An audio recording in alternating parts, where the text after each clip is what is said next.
We are here with Dr. Michael Greger. It's such a pleasure. You are author of a book called How Not to Die, which is a fantastic title, to say the least. And I wish I could give it to everybody I know for their birthday, for Christmas, for everything, because it's filled and packed with so much great research and data and information, but in a digestible format about how to incorporate a plant-based diet and plant-based nutrition to reverse a lot of different ailments that affect Americans. So just brief introduction, but let's get into it. So within the book, you address 15 leading causes of death, which is a heavy topic to talk about, but with over 3,000 citations in scientific citation. Why isn't the scientific studies already part of our normal medical treatment and education, and why aren't people prescribing a plant-based diet yet? How come these studies are published in some of the most prestigious medical journals in the world. So, and it's been going back almost a century now. Indeed. So here, for example, I just saw Dean Ornish here at the conference here, who published the landmark Lifestyle Heart Trial in 1990, proving that you can reverse the number one cause of death in the United States, opening up arteries, heart disease, opening up arteries without drugs, without surgery. And so that was 29 years ago, right? And every year since, hundreds of thousands of Americans continue to die of this preventable, arrestable, reversible condition. So we're saying that this is the number one cause of death. Is it number one cause of death medically, or are we even comparing it to car accidents? Anything. Number one cause of death of men and of women in the United States is heart disease. Wow. And if you actually break that down into risk factors for disease, the Global Burden of Disease Study, which is the largest study of risk factors for disease in human history, funded by the Bill and Melinda Gates Foundation, the number one cause of death is the American diet. So diet is number one killer, tobacco is the number two killer, but cigarettes only kill about 500,000 Americans every year, and our diet, the American diet, standard American diet, kills thousands more every year. So really, if what we eat is the number one cause of death and disability, well then certainly nutrition is the number one thing taught in medical school, right? Yeah. Or the number one thing your doctor talks about at every single visit. Why? How is there this disconnect between the science and the practice of medicine? And I think I like to have people think back to being a smoker in the 50s. I want to interrupt for a second. So if we're talking about smoking and cigarettes, then we're now at the time where cigarettes are phasing out. And the cigarette companies actually had to help with disseminating information about how cancerous they are. And they are they're in charge of actually the anti-smoking campaigns. So why isn't big dairy and meat and agriculture industries, why aren't they held to the same standards then? So we're at a very similar time in history where, for example, in the 50s, before the Surgeon General's report came out, the average per capita cigarette consumption, 4,000 cigarettes a year. The average person walking around smoked half pack a day because it was normal. Most doctors actually smoked at the time.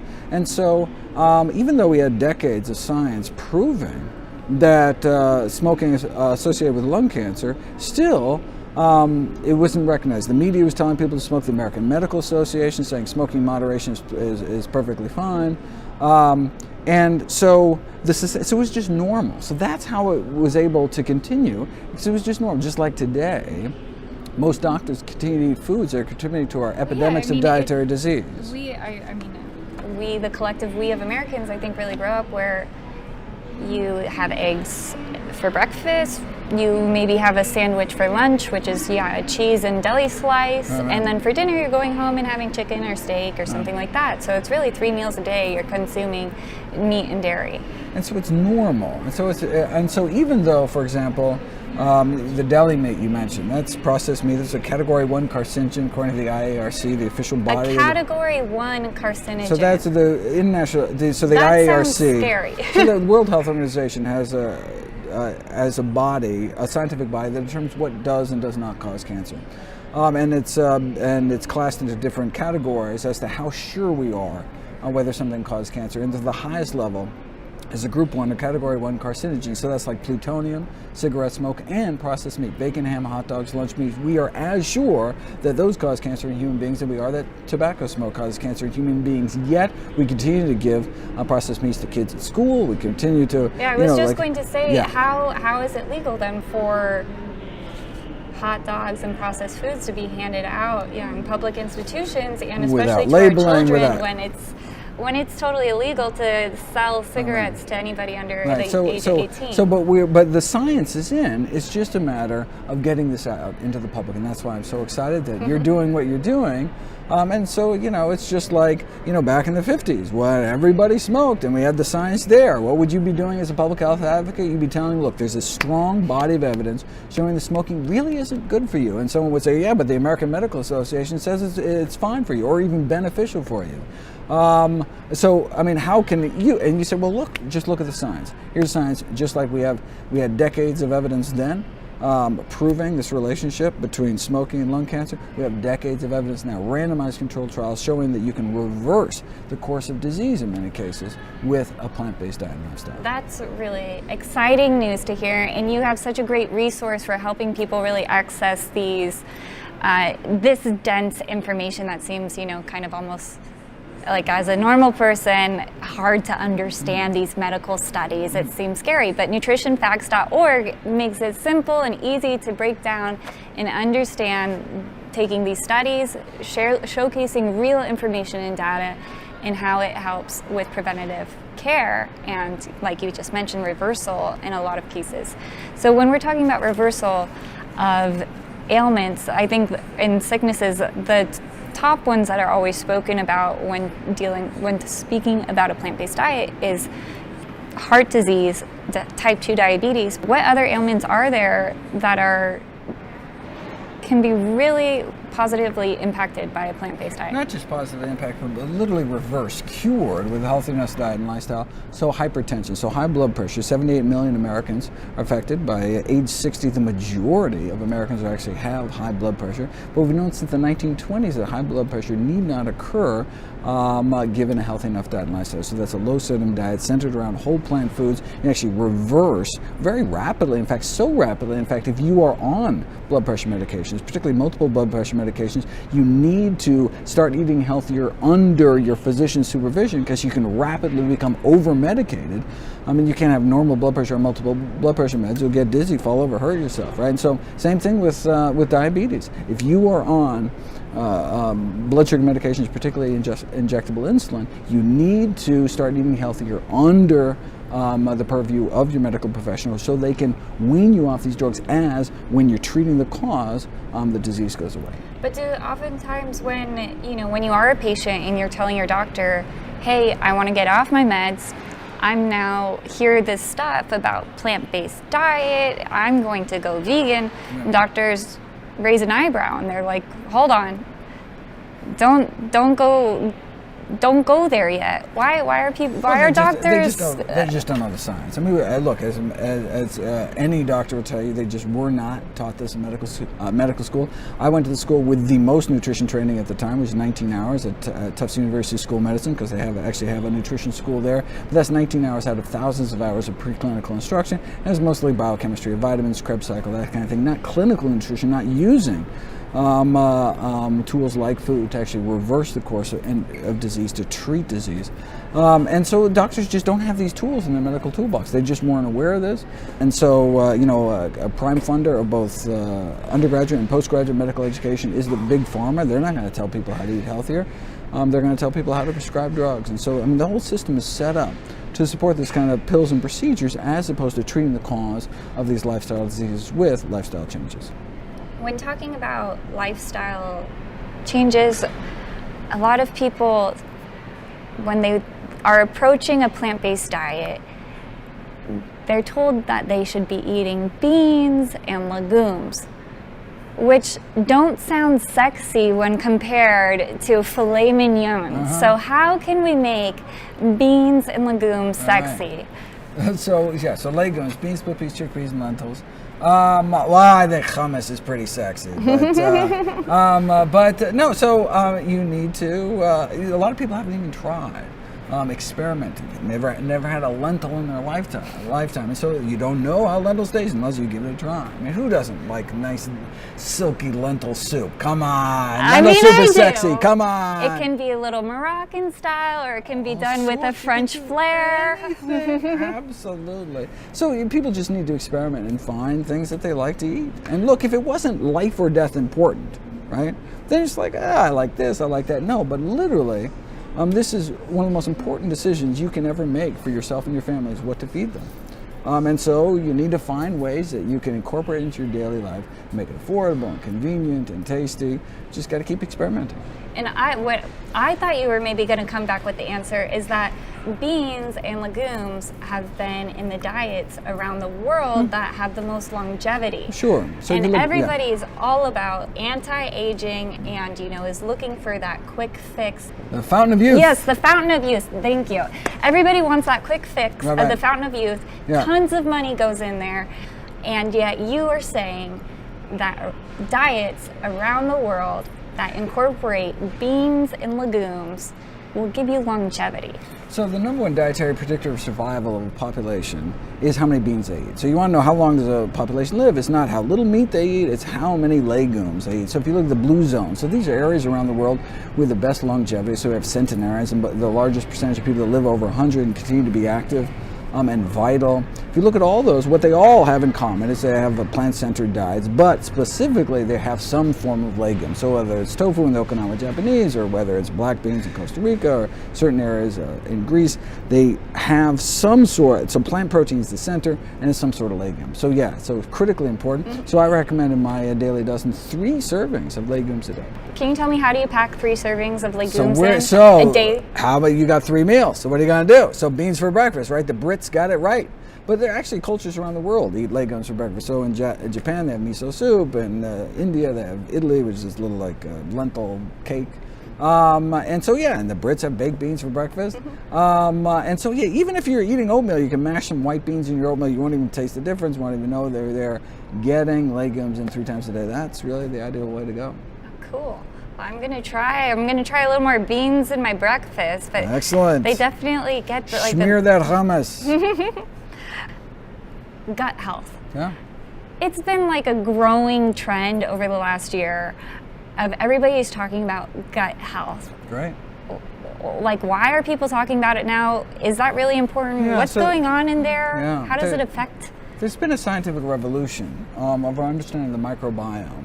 Because most of the bugs in our gut are actually unculturable, meaning that You're telling me that there's little bugs. There's not things? just a few little bugs. There's trillions. In fact, the human colon is the most biodense environment in the universe that we know of. There's more life in our colon than anywhere else on the planet. We have literally trillions of microbes living in our colon and have evolved the symbiosis, where we feed them, they feed us right back. But if we eat the wrong kind of foods, we foster the growth of the wrong kind of bacteria, and that can have negative effects not only on gut health, when you think of inflammatory bowel disease or irritable bowel disease, but on other systems of the body. And that was really the revolution in our understanding. Once we could do DNA fingerprinting and know exactly what's in people's gut, then we could make associations between disease, and even using so-called fecal transplant studies, we can actually do transplants. Wait, are we talking about poop? We are talking about poop transplants. So you can prove. So someone, for example, gets a fecal transplant from someone who's obese, and all of a sudden they gain weight, eating the same amount of food. And that's the power of our gut. It can affect our immune system. It can affect our mental health. Wow. And so it's really fun. So how do we take care of our little universe? So how do we take care of we need to feed our little friends there. And we do it by eating prebiotics. There's 2 main things that are good flora eat, and that's fiber and resistant starch. And those are found concentrated most in legumes. Resistant starch. So found mostly in like legumes. If you cook potato and then you cool it down, like eat it in like a potato salad, Okay. You actually do turn some of that starch resistant, meaning it's resistant to your digestive enzymes, and so makes it all the way down to our colon to feed our good, friendly flora. So dietary fiber resistant starch found mostly in legumes, but also found in whole grains throughout plant foods. All plant foods have some form of prebiotics. They're unfortunately missing from animal foods. And so if you want a good gut flora, you need to pack your diet with fiber-filled foods, and that's whole plant foods. But then does this lead to like some people are maybe like prone to bloating, or like you mentioned IBS or things like that? You have And bad so- bugs in your gut, right? And so it's possible. So it's not the fiber that's maybe causing these things. You're saying eat more vegetables, more fruit, which is fibrous, and that will help reset your system? If you do get bloating, pain when you eat fiber-containing foods, then you have the wrong makeup of gut bugs, and what you need to do is foster the growth of the good ones. And how do you do that? You continue to eat those fiber-eating foods, but you may have to go slow. Some people, more than a tablespoon or two a day of beans, they can get those kind of bloating reactions. So what you have to do is you get it down to the level just under which you experience any symptoms, and slowly you can build up. It may take weeks for you to finally get up to be able to eat 3 servings of legumes a day, but that's when you foster the growth of the good bacteria, the so-called pathobionts, so the disease-causing bacteria die off because they're no longer feeding them with things like carnitine in red meat or choline concentrated in eggs, and so the disease-causing bugs are dying off, and then the health-promoting bugs, the ones that can produce these short-chain fatty acids, are absorbed back into our system and have all sorts of amazing effects on our bodies. These are the fiber-munching bugs. But if you've been eating, cheeseburgers and milkshakes your whole lives, you don't have a lot of fiber-eating bugs in your gut, and so you have to slowly Integrate it in. You may have to slowly integrate it in. Some people can go straight over and not have a problem, but if you do experience bloating, then you have to fit those healthy foods in your diet. But you may have to start slow and slowly build yourself up. Excellent. You promote reversal of all types of things by going plant-based. So my question is, kids in their 20s, Yeah. can we then eat what we want, drink what we want? Because by the time we get to 30s or 40s, we can then be like, all right, then I'm going to get healthy and I'm going to reverse all of this stuff and I'm good. That's Is actually a great that question. That's like, actually a great question. So look, if the number one killer is reversible, heart disease, right, why can't you eat whatever you want and then just reverse it later on? The problem is most people that die from heart disease actually die from something called sudden cardiac death, a little over 50%. So most people die with heart disease actually don't know they have heart disease, never been diagnosed with heart disease, and sudden cardiac death is defined as death within 60 minutes of your first symptom. So if you feel a little chest pain, you're like, oh, I got to go see my doctor. No, you're dead within 60 minutes. And that is the way most people die from heart disease, actually particularly women. And so, Really? so you don't even know you have heart disease. Of course, you were ravaged with heart disease. You have no idea. You've never been diagnosed, but you die. And so no matter how much you tell your paramedics to skip your favorite fast food joint on the way to the hospital, it is too late. That's why prevention is worth more than a pound of cure, because there is no cure for dead.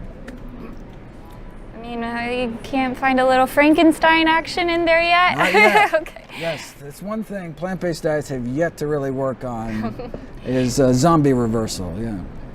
With heart disease, I've heard you speak about it before, that this is something that we start accumulating at a very, very young age. It's not something like I mentioned, being in our 20s, now I'm an adult, so that means now I'm onsetting all of this aging and ailments and sickness, but it's something that's fostered at a very, very young all these age. chronic diseases, yeah. So our first big realization of that was when autopsies came back from the Korean War. So the young kids, average age 21, ravaged with atherosclerosis. We're like, oh my God, when did this start? So then they started doing autopsies of disease victims, children that had died in car accidents, and actually did autopsies and see what's happening in their arteries. By age 10, nearly all kids raised on standard American diet already have what are called fatty streaks building up in their arteries. The first stage of the disease, those turn into plaques in our 20s.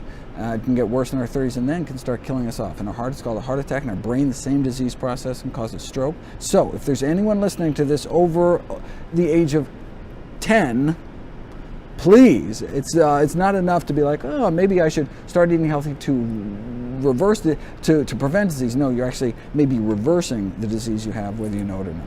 Wow, so you're saying parents should be having families that are plant-based families vegan families, and that's okay, It's and not that's just great. it's not just all on the parents. What about the school system? What about society? We need to support our kids when they're home, when they're out.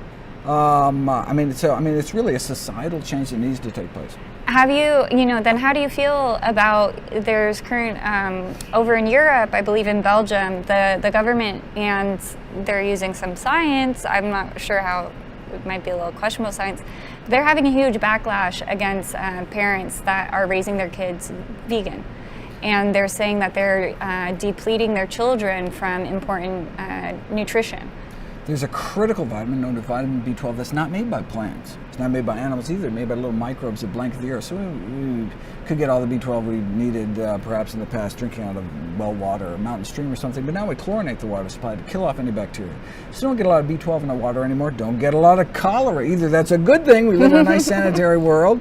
But because of that, we don't get a lot of B12. So our fellow great apes get all the B12 they need from eating bugs, dirt, and feces. I prefer supplements, but critically important for anyone eating a plant-based diet to get a regular, reliable source of vitamin B12. Critically important, even more so for infants, since they start out at zero. So for example, if someone in middle age starts eating plant-based, they have some stores stored in their liver, and it could be months before they start showing vitamin B12 deficiency symptoms. What would the symptoms be? So it can cause a wide variety of things. Some of the first things noticed may be tingling in one's toes, the loss of vibration sense in one's toes. You can actually develop irreversible nerve damage before irreversible nerve damage. And so that's why you can't just wait until all of a sudden you experience the symptoms.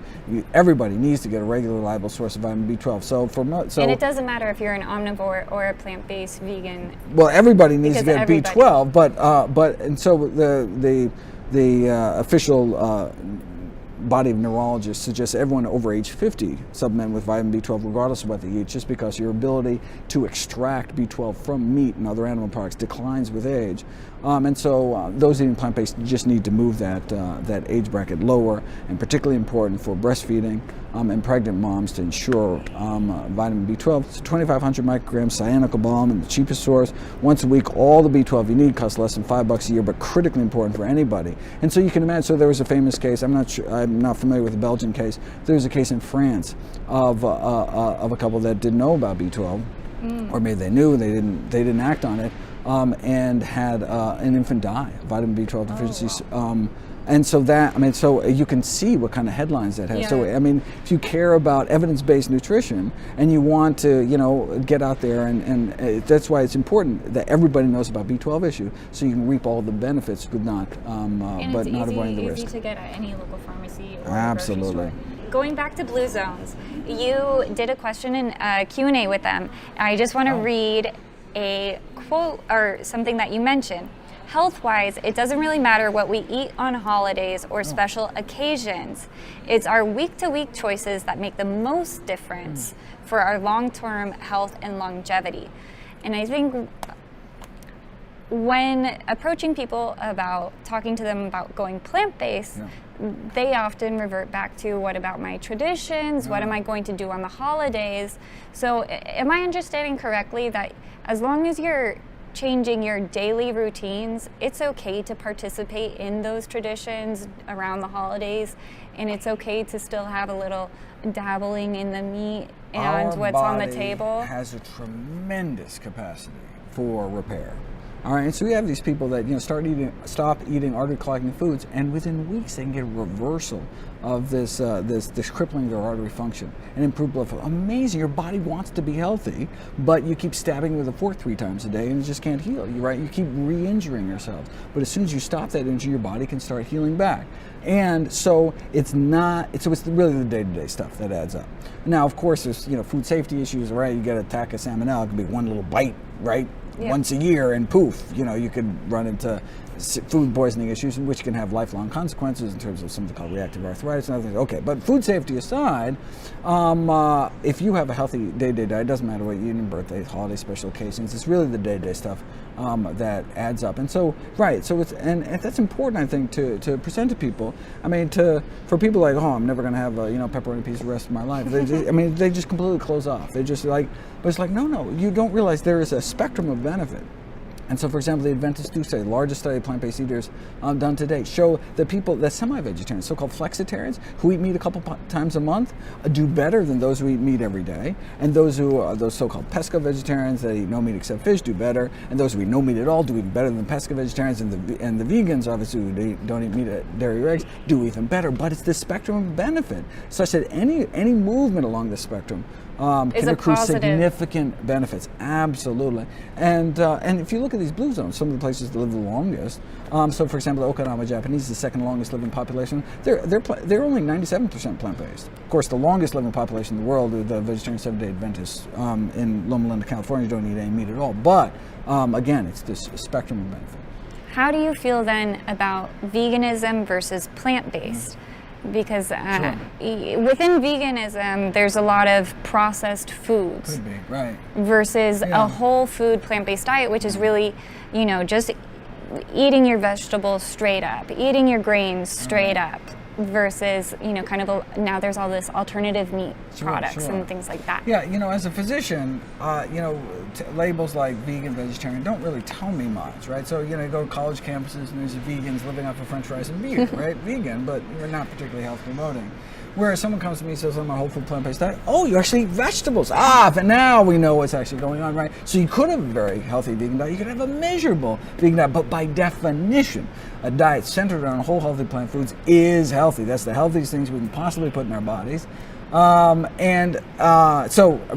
that really a preferable term. Now, I know there's ideological and religious reasons and other reasons one might want to completely exclude animal products from one's diet, but from a health standpoint, it's the more fruits, vegetables, legumes, whole grains, nuts and seeds, herbs and spices, mushrooms, the real food that grows out of the ground, the more we can include in our diet, the better off we'll be.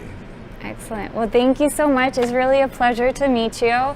That was like a download of lots of information, and I can't wait to just continue watching your daily cast and always learning more information on a regular basis. And thank you so much for always sharing and making health and wellness accessible. Absolutely. Keep up the good work yourself. Thank you.